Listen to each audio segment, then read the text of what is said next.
Hello and welcome to the very first episode of yet another podcast about Spurs. We're a group of Tottenham fans who all met on the social media platform Bluesky, and we'd all enthusiastically refer to ourselves as members of the Quiz Sky community there. We're going to be coming to you on a monthly basis, bringing you a view on everything Tottenham Hotspur Football Club, from transfers to tactics, community to conflicts. And we are going to do our best to cover a broad range of Spurs-related topics in an entertaining and informative one, in-depth analysis of individual matches. Rather, we look to bring a view of the mood and the vibe of being a Spurs fan from month to month. So with that, it gives me great pleasure to introduce my fellow yappers. Firstly, we have Stu. Introduce yourself Hello. and how'd you come to support Spurs? Oh, how to come to support Spurs? Yeah, so I'm Stu. I'm old, and yeah, I came to support Spurs by basically getting into football late. I had really no interest in any kind of organized sports until Italia 90 came along. Watched a bit of Italia 90, kind of got into some football then, but didn't have a team. And then in '94, we found out that my family had German background basically, and so we all sat down as a family and watched World Cup '94.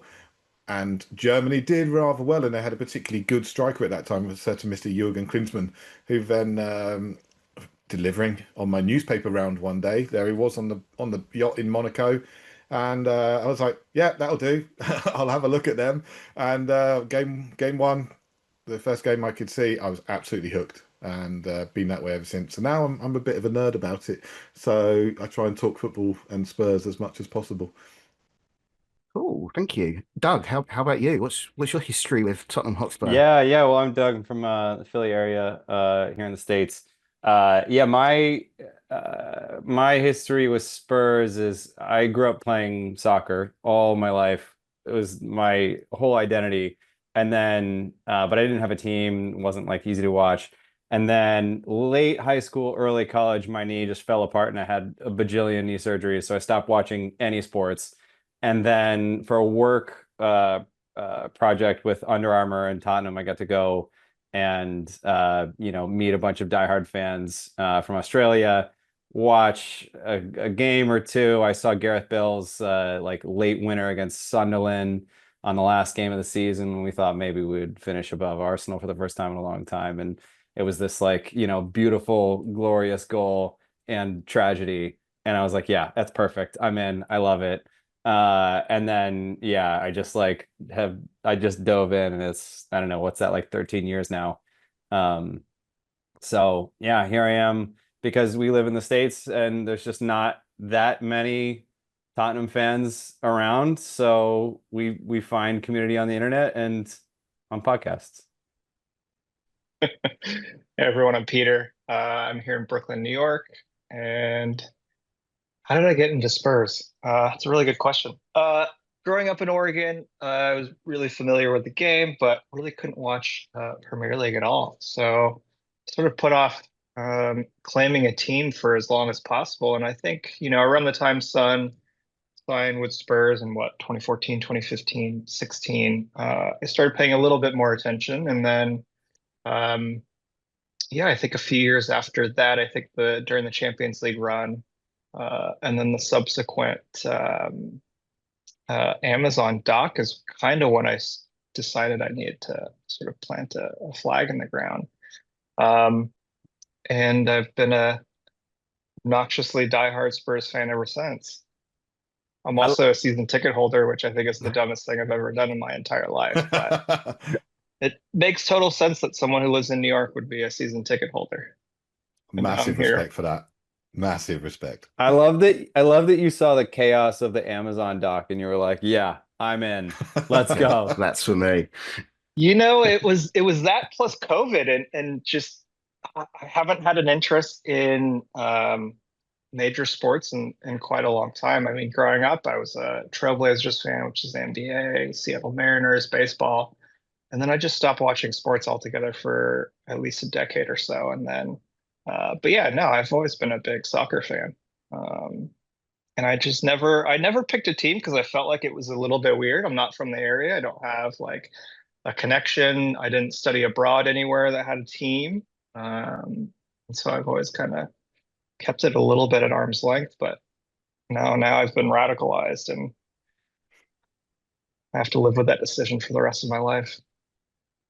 Blue pilled. Yeah. Yeah. Decision we're all living with, right? I guess Okay, we so better throw it over to you, Owen. Why do you yeah, support yeah. I was Spurs? going to say, I'll go. So my name is Owen. I've been supporting Tottenham for pretty much my entire life. I was born in North London, just down the road from Tottenham, and I grew up in a really, really Spurs area, the sort of area where you're either Spurs or Arsenal. You pick one, and you live with it. Um, so I picked Spurs, much to the frustration of my dad, who's a lifelong Arsenal fan. But I like to think I made the right decision there. Um, it was pretty much similar to you, Stu. Like after the 90s being the stars of that, um, I was really, really interested in, what club they played for. It happened to be that they played for Spurs, and then my decision was pretty much made after that. Um, then the rest of the 90s took place, and I really realised what I got myself into then. But I was far too deep by then, and I've stuck with Yeah. them thick and thin ever since. So yeah, I mean that's me.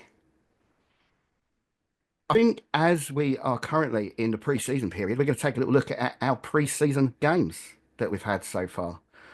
So obviously a big one today. We're coming off the back of a 1-0 win in the first ever North London derby ever to be held outside of England. So that was a 1-0 win away in Hong Kong. We've also got a 0-0 away draw with Luton to talk about, if there's anything to talk about in that game. A 2-2 draw with Wickham at Hotspur way, and a 2-0 away win at Reading. So, guys, what are your thoughts on the pre-season? Maybe we start with today.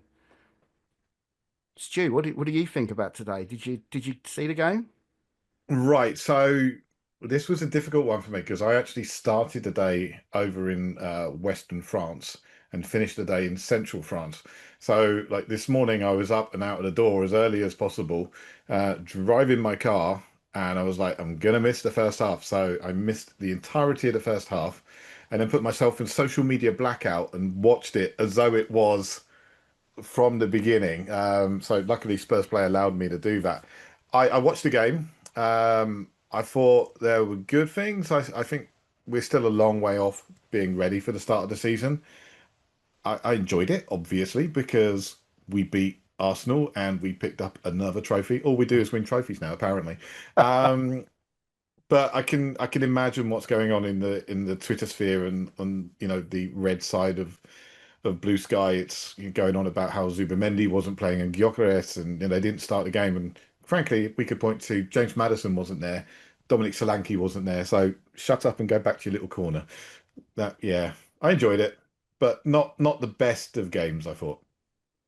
No, not the best, but it is also interesting to see such an emphasis on defensive solidity and set pieces, which just feels like we did like a 180 whiplash from free flowing, well, at the peak of what Ange ball was really supposed to be about. But it was cool. I mean, like seeing us completely neutralize them on both wings. Like Saka never had like a free run at our back line. There was always like a rotating three-person defense there, and they couldn't get through the middle, so they were just pushed out wide over and over again. They had to chip these sort of garbage crosses in that, we could deal with. So I don't know. Like I was someone who really loved the like attacking mindset and mentality. And also I'm sitting here being like, that was kind of fun to just like be set up in a total turtle shell and just not give up any good chance at all for like a whole game.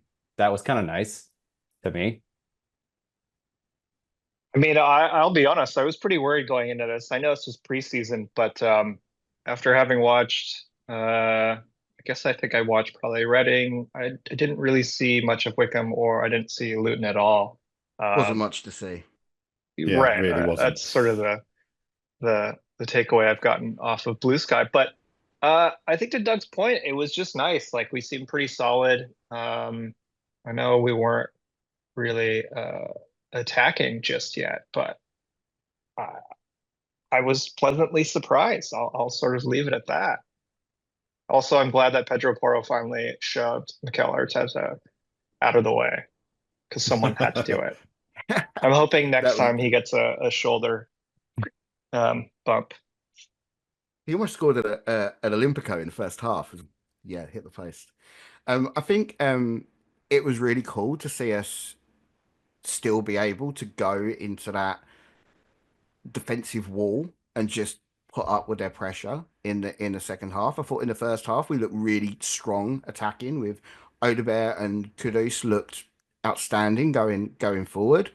But yeah, just having the ability to like completely shut them out in the second half. I thought in many ways it was quite reminiscent of the Europa League final in a way. It was really cool. And to be honest, the other games in pre-season, apart from Luka Vuskovic looking like an absolute monster in that Reading game, I don't think we can take too much away from the pre-season. I don't know what you guys feel about that. I'm still in a wait and see sort of mode. Pre-season is pre-season. I mean, was it the Juan de Ramos season? We won all 6 games in the lead up, and then didn't win till, I don't know, October or something after that. It was absolutely nuts. So I've kind of learned from my previous mistakes of getting overexcited and thinking that any youngster that comes on is going to be the world's best. Tyler Thompson seems to be the next one off the conveyor belt. But yeah, I mean, it's not been great, but it's pre-season. There's plenty to look forward to in the future. Yeah, that's my favorite Blue Sky post. I'm not comfortable with Skeet. About preseason is from Andy Gaffney's what do you write? Fitness and vibes, fitness and vibes. That's all preseason is Yeah. about. That's it. And it's like no major injuries as far as I know. I mean, obviously Little Knox, who knows about Udogie, but like, today there was against Arsenal, no huge injuries. We're like, Frank obviously wants to put in more defensive structure, and so that's the focus.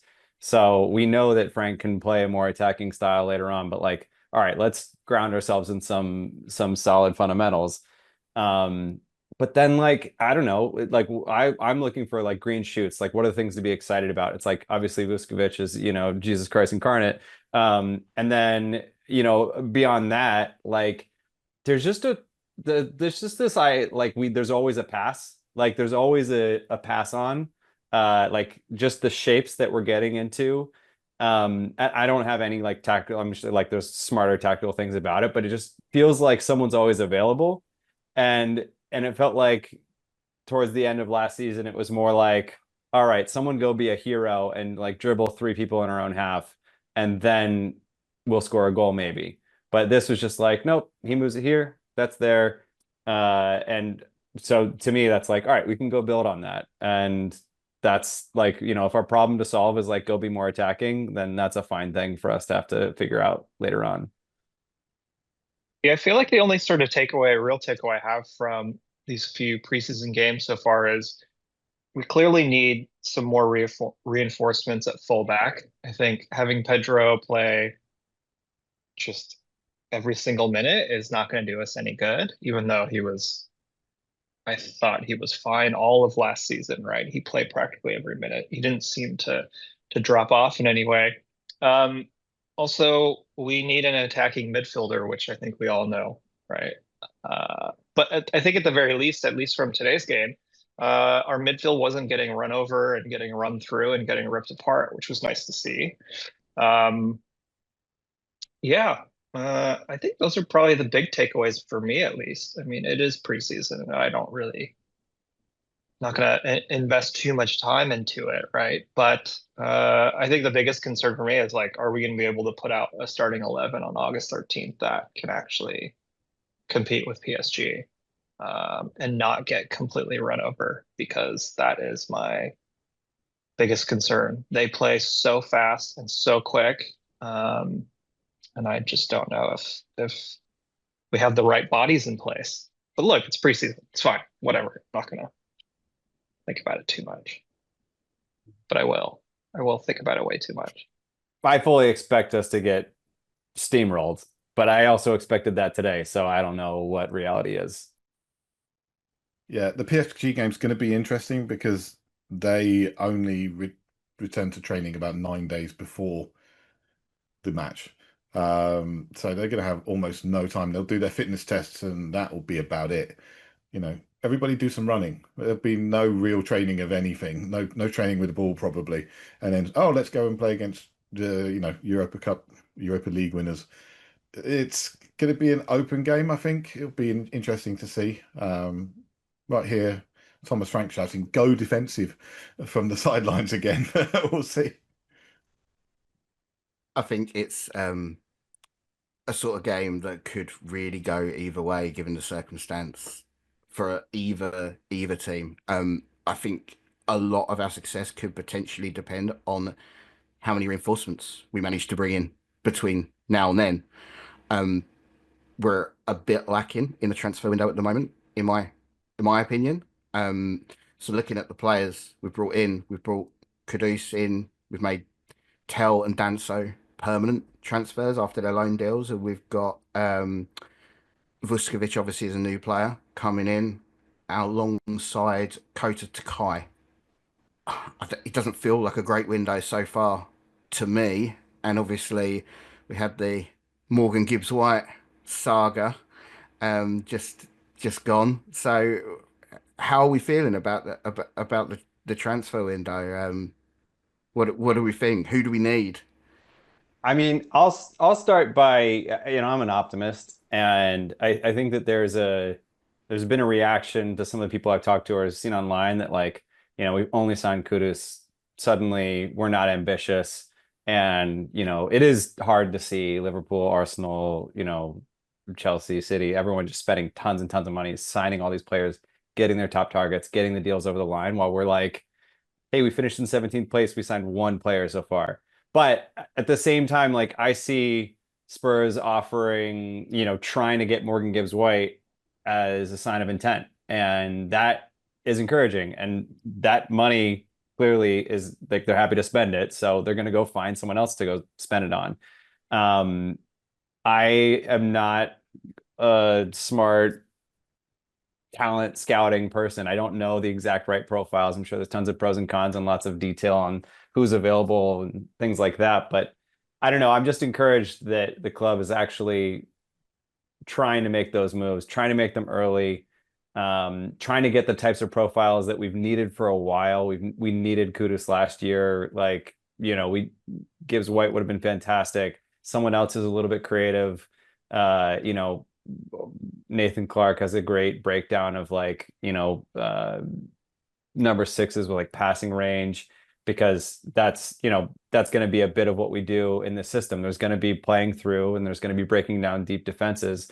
And there's going to be what we saw today, where we play a few passes around and then we ping it up to a target man, which Solanke would have been a better version of that than Richarlison today. Or we hit someone streaking down the wing. We hit a speedy Odegaard Kudus to, counteract that high press, which is what, Forest and Liverpool were able to do so well last year. Just send that long ball into the channel, send it to the target man, bring everyone up the pitch. So I don't know. I think that without knowing who they get, I'm just happy that they're finally going to spend some of that stadium money. Even if it's on Yeah. Polina? How do we feel about Polina? No, I mean, no, it's just thank a you. loan with no obligation, right? That's what I'm hearing. And I I mean, if that's what it is, I really don't care. I don't think he's the right fit. think I could stomach that. It's when we start spending actual transfer budget on him. I don't care if Polina comes either way, as long as it's just a loan and there's no obligation. Agreed. I think Kudus was a great pickup. The guy is like a fucking pinball, man. He just does not go down, which I think is fantastic. I think we've needed that for quite a long time. I think across the front line, I think we're okay, to be quite honest with you. I think I think there's enough depth there. Say what you want about Richarlison, but that he's gonna fucking work his ass off. And I think he showed flashes of his old self towards the end of last season. I think as long as he can stay healthy, I think he's a great backup. But it's really hard to say what we need, given we don't really know how Frank wants to play this team, how he wants to set this team up. And maybe it changes here and there, sure, depending on the opponent. But I think it's pretty clear we definitely need a playmaker, someone to either compete with or be a backup to Madison. Hope it's not a young kid who is going to take a while to develop. Our destroyers, our motherfuckers, our six, whatever. I don't know. Again, like I just don't know how Frank wants to set the team up. I think it's pretty clear that we need a left back replacement or a backup, as well as a left-sided center back. I don't really care if he's left-footed, whatever, we'll figure it out. But like we can't have Ben Davies um, taking up positions. I love him. He's been a great servant to the club, but like he's not fit for purpose anymore. Let's be quite honest about it. Poor Ben. Poor Ben. No, he's great. I love him. But again, like he did a job last season, but I, I would be a little bit disappointed if we went into the season and he was one of the backup center backs. Right? I think most of our work needs to be done in the midfield. Like we need a couple different profiles, and I think this is something that everyone has been saying for months now, even for the last year, if not more. So yeah, a playmaker would be fantastic, and some reinforcements in defense. I don't know. I don't think we need that many signings. Maybe two would be great if we can ship some players out. Who those players are, I have no idea, other than the ones that we know are going to be on the fringe. And also, like Kulusevski's not even back yet, so who knows where he's actually going to play. I think for me, one of the main things is to mitigate some of the risk that we faced last season in terms of when players were out injured. We had like Jed Spence had to cover both fullbacks, and as soon as you have more than one injury in one position, we were really, really thin on the ground. So it might be that we look to bring in players that can cover multiple positions potentially. That's not to say we necessarily want jacks of all trades everywhere, but I think Morgan Gibbs White was probably targeted because he could do multiple roles in the midfield and even play as a false nine as well, to give us those multiple options. But yeah, I kind of feel like if we're looking at defenders, it doesn't necessarily need to be like a left-sided centre back, a left back, or a right back. But if we could sign a left back or a right back, that frees up Spence a bit to focus on either side. So yeah, I kind of think we need to do something to desperately avoid getting the situation we were in last season, because I really feel like we're a couple of injuries away from being in that same spot. Yeah, I think we're in basically the same position we were at the end of last summer when I said we need a deep lying creative midfielder and a left back. I still think we need a deep lying creative midfielder and a left back. We never really addressed that issue. I think centre back is okay. We've got some depth there. I mean, it's depth with young players, but there's depth now. Danso is a decent figure that can play both sides. Vuskovic is, I mean, it's all potential right now, but wow, what potential. 6'4" slab of potential. I mean, the guy's huge and fantastic in the air, and I love it. It's great. But he can't play left back. And okay, maybe left back's not going to be quite as adventurous this season as we wanted last season, but still, as much as I love Ben, he ain't the man. He's a guy who's great to have around the squad, and I've no problem keeping him for another season and getting a few cup games. But I would be very worried if he's starting up. Well, if he'd started today up against Saka, whoa, that could have been very, very bad. How good was Spence though? Just in like absolute lockdown, like nothing from Saka, nothing from whoever that child they brought on to replace him. Like it was so, I don't know. You felt so confident, and same with Porro too. I mean, you talked about them both playing the whole game. Like that was so good. Yeah, Spence had everyone in his pocket, and Fartinelli did nothing. I mean, look, I think from a squad perspective, right, we're paying for the sins of the last like 7 years of just shitty squad building, right? I don't think that's too far off from the truth. And quite honestly, like the whole the whole discussion around like how do we build the squad? I'm like, I don't know. I don't know because of things like homegrown and sort of all these different things. Like it's a mess, right? I think that's about all we can really say. And we just keep going after attackers, which seems a little bit weird to me. I'm curious. I mean, to your point around it being weird, I'm curious how you all would answer this, but like not thinking with your head, just with your heart, like you can sign one player. To me, it's Eze. I just love watching him play. I think he's so fun. I think he would be like, like a really great 10. I don't know if you get crazy and play him and Madison ever, but I don't know. I just watch him and I think that's like just something fun's gonna happen. And it makes does like I think I did the it doesn't actually make sense. Like I don't think we probably shouldn't buy him and we probably won't, but he's the one that my heart wants. I His release clause ends tomorrow, is what I Yeah. saw someone, a reporter posting about. So who knows what someone's going to be willing to spend on them after tomorrow, right? Because his release clause is what, 68 million or something like that, or something along those lines. We I do don't have know. a bad history with release clauses, though. Perhaps we should avoid that. Yeah, for real, for real.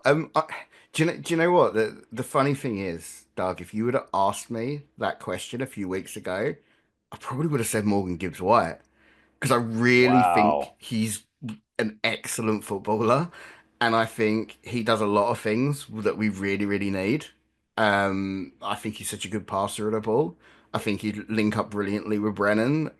I was so excited. But obviously that's not going to happen now, and I'm kind of stuck in this position of like the player I really, really want is it's probably like this real like kind of pipe dream Kimmich or someone like that to play in midfield or Locatelli or someone like that. It's probably never going to happen and it's probably a little unrealistic. But yeah, thinking like beyond what is actually available to us, I think it's kind of difficult for me right now. It's probably someone I don't know about. I mean, Anyone else got any? Yeah. if I can't get a 22-year-old or 23-year-old Leo Messi, then Angelo Stiller would work for me. I'd be happy with that. But yeah, He just got injured really badly. did he? Oh, I missed Yeah, that. like months Okay, he's well, out for. I could move on to Locatelli then. If I've got to step down, we'll just take the Juventus captain. Sure, no problem. I've got no idea who we would want in that That's what particular I mean. It's position. probably not going to happen, right? Six is Like, tricky right now. Like there's not many good traditional sixes who are actually realistically available. Um, Especially not progressive ones. Like that passing six is going to be a really, really hard position to fill, which might be why we're looking at Polina, because we can figure if we can get a destroyer that allows us to play two more attacking midfielders in there next to him, maybe like a Bergwall and Madison, or Decky and Madison together. Like it may make that more effective than what we saw last season. Um, I don't think Palhinha's a great player, but it's the only sense I could see him going for that kind of profile. He's effective, but he's not inspiring, I feel. Go on. he is a motherfucker. Yeah, Yeah. he's I a mean, double hard bastard, as they used to say. He's the kind of guy who will break someone's legs. I mean, he picked up 26 yellow cards in his last season at Fulham, yeah. which is a ridiculous amount of money. I mean, if Bissouma picked up that number and he gets close, we'd all be going, he's unreliable and we can't rely on him for an entire season because he's going to be suspended. Paulinho is that guy, so except with worse passing. But it's scary to me that we would be linked to him, frankly. I just watched a 5-minute highlight video of his Fulham season, and the first 4 minutes were just him just flying in these insane tackles.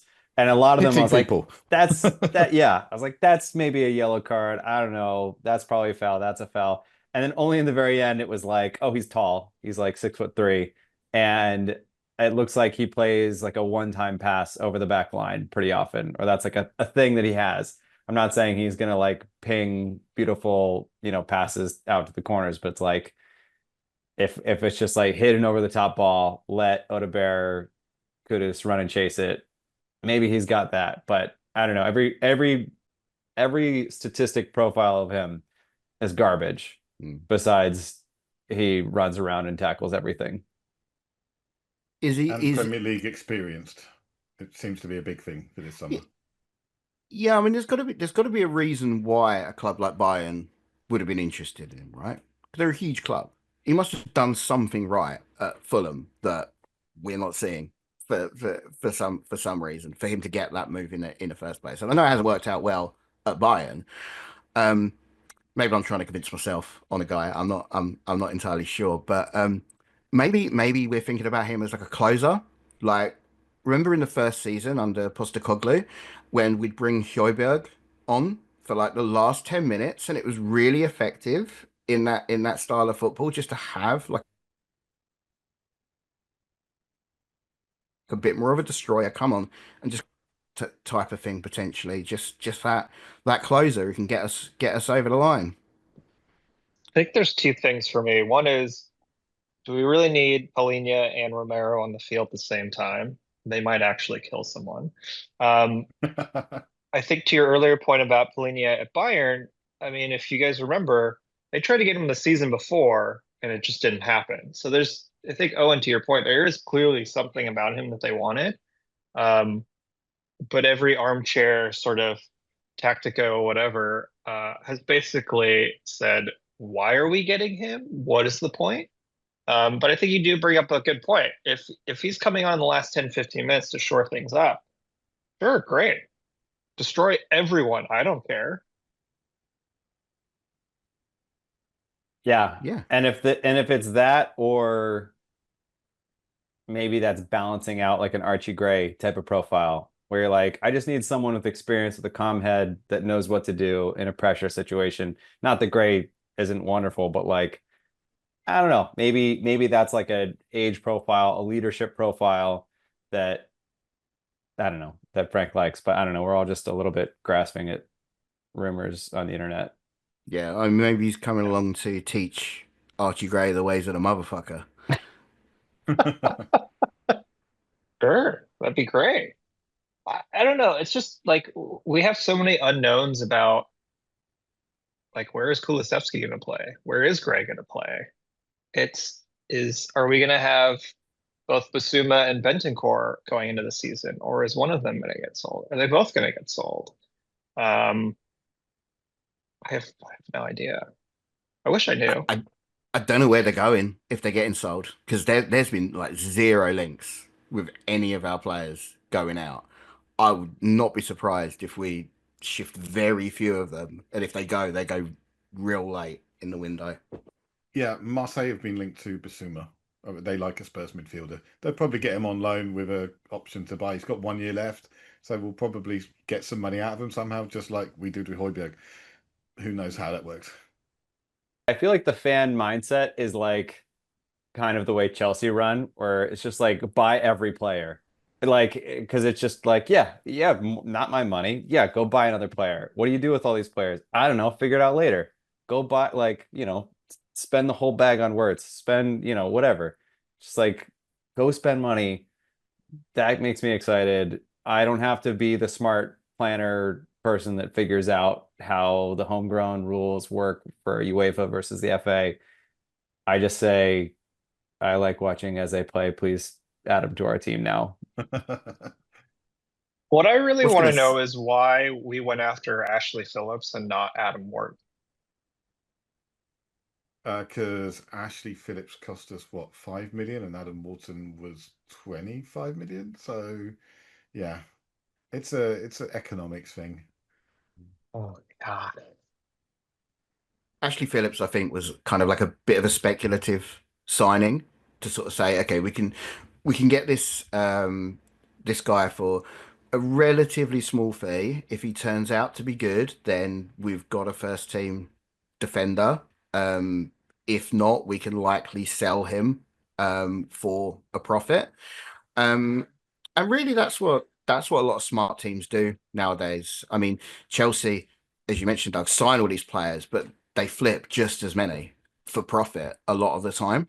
And that's how they function, and that's how a lot of teams function nowadays. So I think you're going to see an increase in teams signing players, not necessarily to even play for the team, but signing players to flip for a profit in a couple of years, especially if they can get them to qualify as like club trained or homegrown or whatever, because it all helps with that PSR.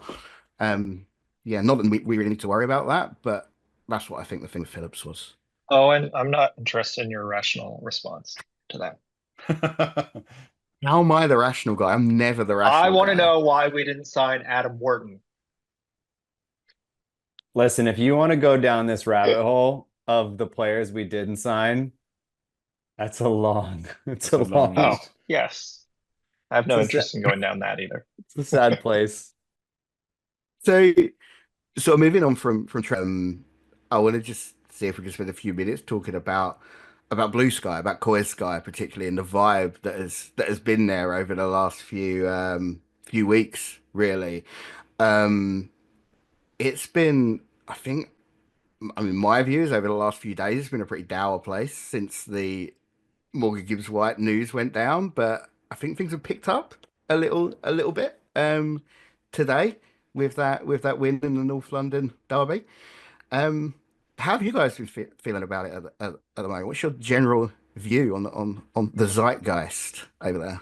Did you all enjoy the Morgan Gibbs White puns? That was the best part of the whole quote unquote transfer saga. I mean, I haven't really been on Blue Sky as much as I am during the season over the course of this summer, both for personal reasons and then also just I don't need to have another F5 summer. I just don't care. Like it is what it is, whatever's going to happen. And also, I think the whole Morgan Gibbs White transfer saga is, if you want to call it a saga, which it sort of felt like, I just think it's such a really weird, unique situation, and I don't think any of us could have even imagined how that was going to go down. I mean, everyone's talked about that video of Marinakis and Gibbs White, and it was weird. It was really awkward, really uncomfortable to watch. I'm like, why is he there? Anyways, it's besides the point. I think generally, like, it's been pretty chill for the summer, from what I've seen. I don't know that there's been a whole lot of negativity except for just a couple of points, right? When the whole thing came out that Nottingham Forest were gonna take legal action or whatever it was, people got a little bit put off, it seemed like. And then when the deal just clearly wasn't going to happen, I think folks went off the rails. But I don't know. It feels a little bit different than last year or the previous year. I think just because there's more Spurs fans on the platform now. Um, but I don't know. I talk to you guys for the most part, and we just either make puns or I share gifs of how I'm feeling, which is usually not great. I think that day where we announced Kudos, and then we got the Romano, here we go on Gibbs White. Everyone was like, we are so back. And then when the Gibbs White deal fell through, people were like, no, now we are back. Like, that was the real Tottenham coming back around. And it was just that roller coaster of feeling so awesome about how things were going, how the season was going to play out, and then that crushing realization that same as it ever was, there's always this one deal that we just can't get over the line. Really, really awful. And do you know what? There was a great post I need to call out about the interview with Marinakis. Um, Rick Hopkins posted, it's hard to refuse Marinakis. Ask Morgan Gibbs, Terry White, and I thought that was just the best fun out of the whole thing. I thought it was absolutely outstanding. So great work on that one, Rick. I just want to say one more thing. I think what's frustrating about this summer is it felt like we were, well, even before Ange got sacked, it felt like we were sort of going towards having a little bit of momentum, right? Feeling good. That lasted a week and a half. And I'm personally, I think I posted this the other day, but I'm just at a point where I'm like, I'm already feeling a little bit apathetic, and it has nothing to do with our lack of transfer business or whatever. It's just the club just wants to kill any, feels like the club just killed any momentum we're ever going to have. And it's always going to feel very like stop and start no matter what. It's interesting. I hear that. I also feel like, if we had gone to someone not Frank, like when Poch left and we went to Mourinho and then Nuno and Conte, like that was my lowest moment as a Spurs, like my least connection to the club. Just felt like if we win, great. I don't care too much. And Ange brought me back, and I'm like, this is dangerous. I bought another fucking jersey, or kit, sorry. And like with Frank, I'm like ready to accept new dad, like I'm there. But I also think that like I do see a strategy in how the club is making these transfer choices. Like I do see them trying to bring the Bergvalls and the Vuskovics and Archie Grays through at the same time. Like these signings to me, kudos are like, okay, we, as Ange said, we got the balance a little bit wrong last year. All right, we're going to top up on like a little bit more seniority. And it does feel like, regardless of the manager, there's a multi-year plan in place. So for me, I feel like I see the momentum still going. But I also think that, if you're like, if you're not moving, I don't know, what's that phrase? If you're not moving, you're falling behind. Like all these other clubs are just signing these players, so we're getting worse, quote unquote, as everyone's getting better. So I think that's just like a tough thing for the vibes right now. Uh, despite like I think we've done good business. I think we have money to spend and we're going to try to spend it smartly. Hopefully not Polina. But I don't know. I'm again a positive person. I feel like the Boy Sky vibes are generally positive with just like a little bit of depression mixed in there. There's like a lot of scars still around Ange leaving, and like I and others have been triggered by folks taking like unnecessary shots at Ange. It's like, oh, look how good Frank did against Arsenal. Like, Jay Harris, the athletic person. I don't know that other people read that differently, but I think that there's these little barbs where Koi Sky was a lot more Anjin than Twitter or X was. And so like we're all just like, I don't know, there's this strange, like everyone's not quite in the Frank boat just yet. Yeah, I think the whole new dad analogy is a really good one, and I think like Frank had to do science experiments and stuff, and at first you think, get out here, you nerd, but actually, when you actually see what he's doing, it's pretty cool, and you've got a lot to learn from him, and he can actually help you succeed. Um, and I like Thomas Frank, but I love Dange. I really love Dange. He made me feel like things about Tottenham Hotspur Football Club that I hadn't since Martin Jol was in charge around him, right? So I'm going to judge Frank against his predecessor, against Ange. And if he leads us to a better place than Ange did, all good. Like, I'll be the a huge fan of Thomas Frank. But if we're sitting here in 2 seasons' time and we haven't won anything, we're sitting around seventh in the league every season, and we're kind of just a steady Eddie sort of position. I can't see any reason why he would keep his job at that point. And maybe we're getting a little ahead of ourselves there. But I've always set my stall out early that Frank needs to exceed Ange, and he's got a couple of seasons in which to do that, in my eyes. Yeah, that would be a long tenure for a Tottenham Hotspur manager, frankly. Most of our guys seem to last 18 months. I like Frank. I do. I think he's a good, sensible, dependable manager who's got, different ways of playing, which people complained about Ange not having different ways of playing, despite the fact he played different methods. But I just feel he's potentially having the same problem that Ange did. He's being let down by the chairman. And I've been a big supporter of the chairman over the last few years. But you just look and there's just a history of things getting almost there, but not quite over the line. And I think that's exactly what we're struggling with now. Last season, we made some signings, we looked at good shape, and maybe 2 or 3 players short, and we could do it, but we didn't push the boat out. And this season, there are obviously some positions that we need to do some work, and we could do it, but we haven't pushed the boat out. It seems to be far too much a case of trying to get signings in that just become available to us, despite the fact they may not be perfect. We were talking earlier.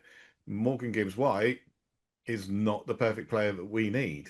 He was the player that was available and the player we went for, but he's not the player we need. He is not a James Maddison replacement by any means. You look at his numbers, and I'll put them up on the screen, but you look at his numbers, they are vastly different. I'm not down on Frank by any means, but I just think having to get accustomed to what in the last 10 years, Frank would be our sixth new dad. It's a little bit much to handle, right? And I think, Stu, to your point, well, let me backtrack a little bit. I felt like in the last 2 seasons, it did seem like the club was going in a very specific direction, that there was actually a strategy in place and they were just executing against it. We've had so many conversations about how do we build the squad? How do we build the squad? Well, they fucked up building the squad. That whole back and forth. And now I think my biggest concern is Frank gonna get us? I think, Owen, to your point, is he going to do a better job than Ange at some point, right? Or are we just gonna be stuck bouncing between fourth and eighth for eternity, right? How is that competing on all fronts? Also, that whole thing is just a joke anyways, but yeah, I mean, I don't know. I guess I do have a question for you guys, just in terms of transfers and talking about who we need and the kinds of players. Do you think the lack of transfer activity is because we're looking for very specific profile fits, right? Is that what it is, or is it something else? Or is it a lack of ambition? Which I don't think it is. Um, no, I think we operate in a really data-driven way now, and it's kind of known that Johan Langer prefers that approach. And it's often said, "Oh, he works in silence. You don't get the rumors. You don't get the Paratici style, cooking in public and doing his business on the sidelines of his wired earpods and stuff like that." Lang's very, very different. It's a very kind of almost like a Moneyball approach to signing players, where he's looking at the numbers, and I think if the numbers don't add up, we won't spend the money on those players. I think maybe Morgan Gibbs White was an opportunistic move where we did discover that release clause somehow, and thought 60 million is a really good price for a proven Premier League player. So we went for it, but in the background, he's making moves, he's assessing players, and I would be very surprised if there isn't transfer activity going on that we just don't know about. Yeah, I'm not really concerned about the lack of transfer activity, to be quite honest. I think until the window closes, what is the point in getting so worked up about it, right? I think to your point, sure, we are data driven. Maybe that bites us in the ass here and there, but it sort of is what it is. At least it's something, right? More than what we've had the last prior to Lange coming in. But I don't know. I think it would just be nice from a team perspective to actually get these players in so that they understand how Frank wants to play, right? Because we're going into another season, a different style of play. How long is it going to take to click? I think if you look at Langer's history of buying players with us, it's actually very, very good.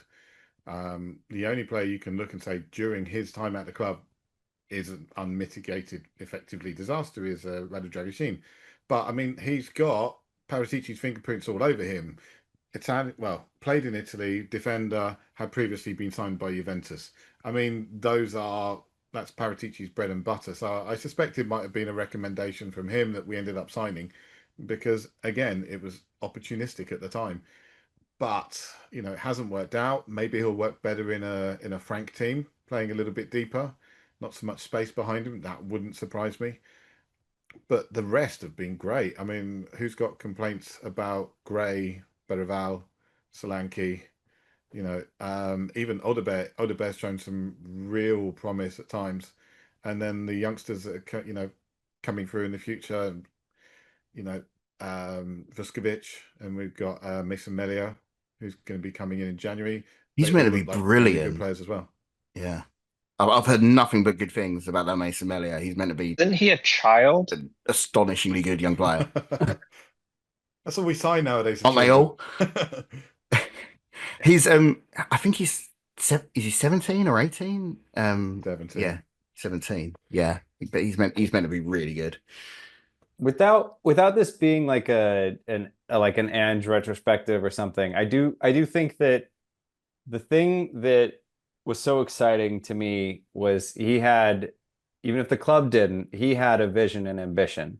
And it felt like we were shooting the moon. Like, other people have compared it to like, Enrique's PSG. Like you can see the way they play with those incredible wingers, with everyone being so confident on the ball. They take all these risks, but then they can pull it off. And it felt like if we just put the right players into that system, that's what it looks like to play at the highest level from an attacking standpoint, at least. And I bought that vision. I was so excited about it. And now we're with Frank and the club, and I'm like, you say we want to win the Premier League, and I don't feel like I get like an actual vision there. It's like that's a goal, not like we're gonna play our style. It's just like we're gonna be incrementally better than we were last time. And Owen, to your point about like the bar that Frank will be measured against, I feel like he'll stick around if we're finishing top four for a while. I don't know how high we can go with him, but I also don't feel like this is the person that is like destined to save us the same way that like Ange felt that way to me at the beginning. So I don't know, maybe that's part of the like slight pessimism. It's like, what's this all headed towards besides like a slightly worse version of all of our rivals that are buying better players than us right now? That's depressing. I think the difference there between when Ange said, I always win something in my second season, you knew he believed it. 100%. When Daniel Levy said, I want to win the Champions League and I want to win the Premier League, no one believed that, right? He No. probably does. He probably does want to win it. But it's like, how are you going to do that? It's not a realistic goal to work towards. Set out the steps we're going to take to get there. I don't think he knows. He And I think that's doesn't the know. If you problem. want to win, if you want to win the Premier League and you want to win the Champions League, you sign players early and you get them bedded into the system and you get them ready to play for the season. You don't wait until just a few games before the beginning of the season. They go, oh yeah, we might just drop one in. The players we want, the players that should be first team players, should be in the building now. And I thought when Kadu signed, and then when Morgan Gibbs White news dropped, I was like, finally we've learnt. Finally we've got it right. And I was Yeah. still expecting Morgan Gibbs White to sign. I mean, woke up. I've been away on holiday. Woke up, checked my phone. Somebody said, "What if this is all apply for Morgan Gibbs White to get a new contract?" Now I was, no, no, no. I'm sure he wouldn't be doing that. But if he is, then good riddance to him. And then I checked the BBC. Morgan Gibbs White just signed a new contract. Like, I really should check before I type anything. I thought that I thought he was trying to get a new contract until I saw the Marinakis video, and then I thought, no, I think he did want to leave, and something happened that meant he didn't feel comfortable leaving anymore. Um, you know, be it some wrongdoing that him and his agent may have done to get that release clause out, or I don't know, some other form of negotiation. But yeah, I think he probably did want to come to us, really. Why wouldn't he? We're brilliant. Yeah. So all this, One other we thing I talked a want to fair just bit. add really, Go on. Yeah, just one last thing. you don't win the Premier League, you don't win the Champions League, you don't compete on all fronts when you sack your manager every 18 months.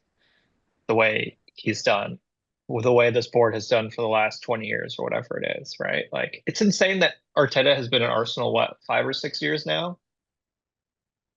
I think that's accurate. That's true.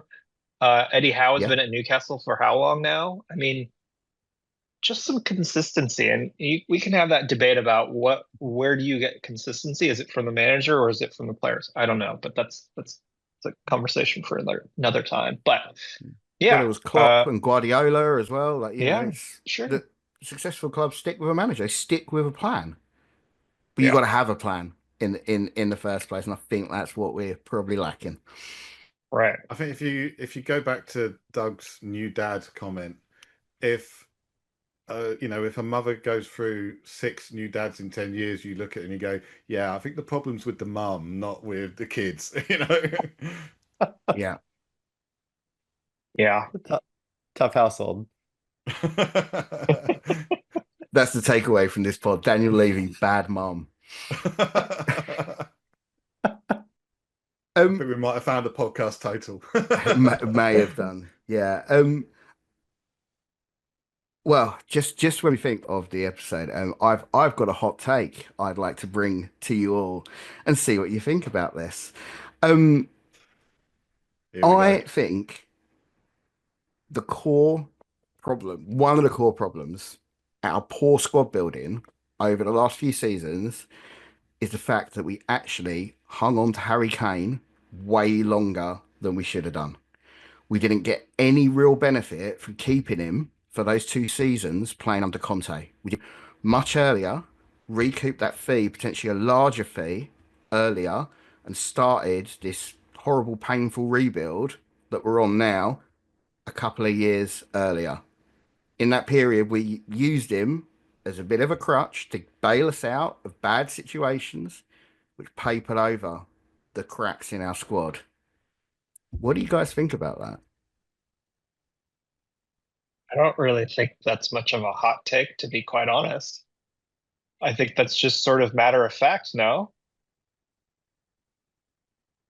I I think it's thought a it was hot. nuclear take. I think it's a hot take just because, like, I feel like what happened last season in the league is what could have happened. What was it? Conte's first season. Conte, when we kept Kane, that was one of the signs to Conte that we were like serious and like we would spend enough money and like quote unquote back him or whatever. So those things felt linked. And him and Sonny, like their offensive output saved us. So like without them, we were like a mid-table club probably, like again, like last year. Um, Did man, we that would have been need that? Did we need to be a mid-table club to rise again? I no, I mean, it's just hard because you have if you're Levy, right, you're in his shoes. You have the pressure to be ambitious, to try to win things. And we've been to the Champions League final, we've been close to the Premier League, and it it was like, yeah, I get that you want to just like, all right, can we just a little bit more? Can we do it for Kane? We do it like Son. Can we just and obviously in retrospect, like it was for nothing. We still got a ton of money for him, That's but I think it's a at least medium spicy. It just would have been like advance the pain up 2 years and not have the Conte era, which I will forever enjoy for the season we finished above Arsenal. And for those weird comebacks that kept happening for some reason in the very end of games. I mean, we basically got Tell out of selling Harry Kane, Mm. And, but 2 seasons after the fact. and who knows how good he's going to be? I've got a feeling Tell could be a great player one day. So yeah, you never know. I hope it's starting next month. Yeah. For Better be. You got to me, hit the ground running, Mattis. yeah. For me, I think the problem has been just underinvestment in our academy and getting one Harry Kane through is, great. But, there have been other good players. Noni Madueke came through our academy, but he wasn't given a pathway. If he'd been shown a pathway, he may have stayed and things could have been better. Other players have also left. Hans-Willof King, who went to Manchester City, I think he looked like a very good young player, but he's disappeared. For me, I think if you want to go on Harry Kane, I wouldn't have sold him. I'd have said, okay, we're gonna keep you. And you're gonna play with Ange, and then we would have had Brennan Johnson, Sonny, and Kane up front, and that would have been goals galore. Because one of the problems we had in that first season with Ange was replacing him. We couldn't, and we really struggled. And I still don't think we've replaced him properly. I like Solanke, but he's definitely not a Harry Kane. So for me, keep hold of him and just say, do you really want to do a Sol Campbell? Do you really want to be the guy who captains his club and then walks away on a free to somewhere else? Or perhaps you could sign on for a 5-year contract with a nice juicy release clause that has to stay confidential and nobody is allowed to tell anybody anything. Then maybe something would have happened. That could have been such a sliding doors moment, though, because if you imagine if Kane stays for the season before last, we probably get the goals to get in that Champions League spot. So we're playing in the Champions League instead of the Europa League, and that means we probably don't win that trophy last season. Yeah. But we're also playing 15 yards further forward because we've got somebody we can ping the ball up to and it will stick there. I think that's so fascinating to think about had we hung on to him. So we talked about earlier, like literally we said the words, how do you win the Premier League? And I listened to Ian Graham's book, who was the data scientist at Liverpool that led to the Klopp era. And obviously there's a lot of like good fortune that goes into that, but like they go out and buy Allison and Virgil van Dijk because they were able to sell Coutinho for over 100 million. I don't know, some European currency. I can't remember what, but like you have to take these like bold sales at the right time and then reinvest it well. And I think my Tottenham supporting history literally began with selling Bale and replacing him with what were they, the Magnificent Seven or whatever they were called. And it was like Ericsson was a hit. Lamella was huge hit. Okay. All right. And then bring him back. And then just like 5 You can't even remember the other guys. Paulinho. I remembered Paulinho because Vlad Kirikesh, the Belgian winger who was all right. Soldado. Soldado as well, yeah. Spanish soldier. But so like that's a moment where like if you give Tottenham a whole bunch of money to go spend in the transfer market, previous us didn't do a good job. Now I feel like with Langa, it's like, all right, you do actually do a pretty good job. And like if you know your target, you know the profile you need because you've got an established system, approach, manager, and now you just need the last pieces to get plugged in to upgrade it all to push you over the line. That's how you win the Premier League, quote unquote. And they were being outspent net by a lot of other teams at higher wages, and they were able to break through that, like, Manchester City stronghold. But so I don't know, but maybe it's too early to sell him because they are not going to spend that money well, and you're still going to have Paratici just like ringing up Juve and I don't know, all these other like Fiorentina clubs and just asking, for the players they can't afford anymore instead of what we have now, which feels a lot more systematic and thought through. So I agree with the hot take generally that we actually, to be a better club, we might need to be better at selling and selling earlier than fans would like.